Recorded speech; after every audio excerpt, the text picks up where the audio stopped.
On the morning of December 17th, as the cold crept through the snow-packed valleys of eastern Belgium, the men of the 291st Engineer Combat Battalion were still trying to understand the scale of the disaster rolling toward them. The Ardennes had been considered quiet and overgrown backwater where exhausted divisions were sent to rest. But while most of the American front believed the forest was asleep, the German Sixth Panzer Army was already moving. At its spearhead was Kampfgruppe Peiper, a column of armored vehicles so concentrated and so aggressive that it had been custom-built to rip a hole straight through the center of the American line. The engineers had no idea that they would become the only thing standing between that column and the Meuse River.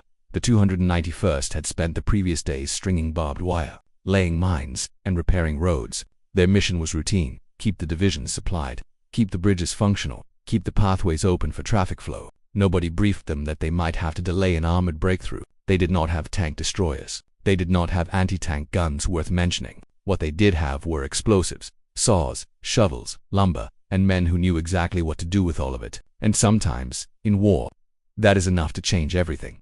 When the first reports came in about a German offensive, they sounded like the usual frontline rumors: a few artillery barrages, some probes, maybe a localized attack. But by mid-morning, the radio traffic sharpened into something ominous. Units were being overrun. Roads were collapsing into chaos. Entire battalions were falling back faster than they could even report their positions. The engineers listened to the frantic calls, unable to see through the trees but able to feel the pressure building, as if the forest itself were inhaling before a storm. By early afternoon, Colonel David Pergrin, commander of the 291st, realized what many frontline units still didn't. The German attack wasn't an isolated breakthrough. It was a flood. Worse, the engineers were sitting directly in the path of the flood's most dangerous current. Peiper wasn't just advancing. He was devouring miles of ground with terrifying speed, overrunning supply columns, scattering infantry, and creating panic wherever his tanks appeared. And because the 291st had been tasked with maintaining crossings throughout the northern sector, they were now the custodians of every bridge Peiper needed. The strange thing was that the engineers were not scared in the way most infantrymen might have been. They understood the physics of terrain. They understood what a blown road could do to a tracked vehicle, what a collapsed bridge could do to a timetable, what a misaligned ford could do to a fuel-hungry panther. They had spent years preparing to build pathways for armies, but in emergencies, the opposite skill became even more valuable. They knew how to take those pathways away.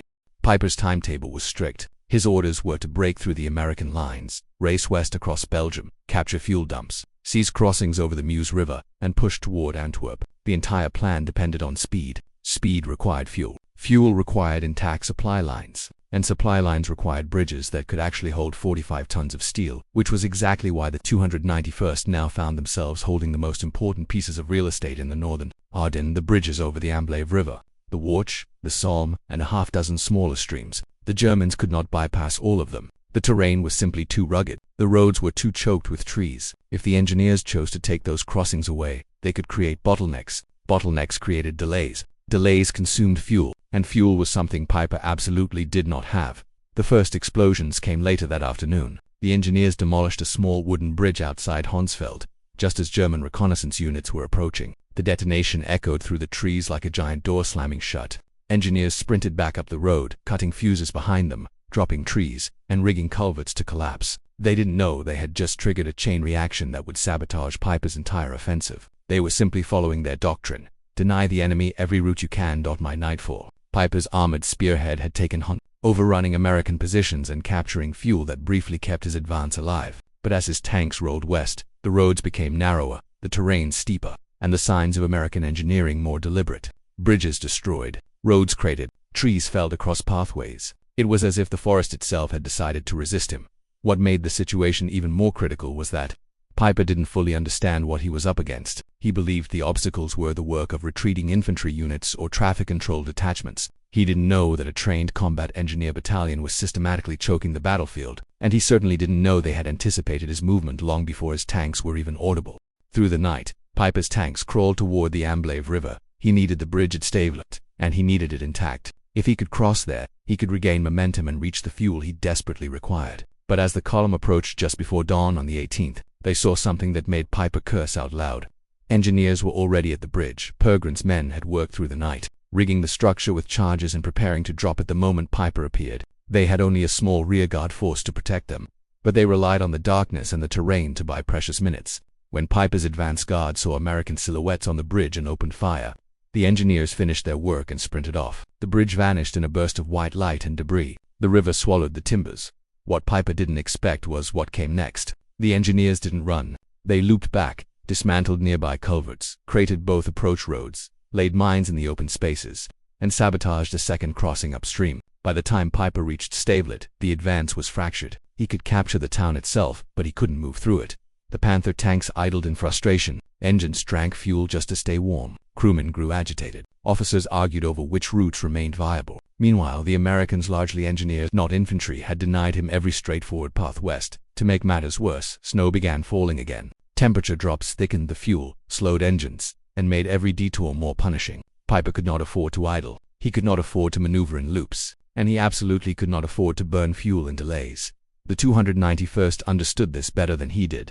When Peiper finally found an alternate crossing at Stavelot's northern edge, he pushed across barely. He left a handful of vehicles behind and surged west toward Trois-Ponts. But the engineers were already there. They had rigged the 3 bridges of Trois-Ponts' critical choke points, and they waited until the last possible moment when the first German reconnaissance units were spotted on the road. The engineers blew the first bridge. Peiper sent tanks down a secondary road. The engineers blew the second bridge. Desperate, he tried a final approach. The engineers blew the third. 3 bridges, 3 explosions, 3 dead ends. Peiper had no way forward. The Meuse River slipped further out of reach with every passing minute. His timetable was no longer delayed. It was disintegrating. This was when Peiper began to understand what was happening. Someone on the American side wasn't just retreating. Someone was actively shaping the battlefield against him. Someone was studying the map as carefully as he was, and that someone understood the terrain in ways even Peiper could not overcome with armor. By the 19th, Peiper's fuel situation was critical. His tanks were burning precious gasoline simply to stay mobile. He couldn't shut them down because frozen engines might not restart. He couldn't wait in place because the offensive relied on momentum, and he couldn't advance because every route west had been sabotaged by engineers, who moved faster than his entire armored column.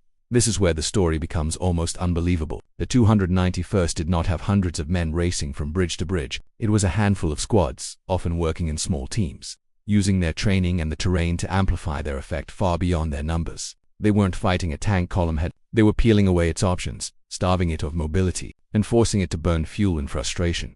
They created a logistical noose, and Peiper walked right into it. When Peiper tried to push north toward l'Église, the roads tightened even more. Sharp turns, narrow defiles, steep banks. Every intersection held the potential for an improvised trap. The engineers didn't need heavy weapons. The Ardennes gave them the leverage they needed. All they had to do was make sure Peiper never found a clean path. The column grew fragmented. Half-tracks bogged in snow. Panthers slipped on the icy roads. Vehicles collided in the cramped terrain. The column stretched thin as Peiper pushed forward in bursts, losing time and fuel with every maneuver. Meanwhile, American infantry units, many unaware of the larger operational picture, regrouped behind blown bridges, establishing defensive positions on high ground, using the terrain the engineers had sculpted, without intending to. The engineers had bought time for the entire northern shoulder of the Ardennes, Peiper realized.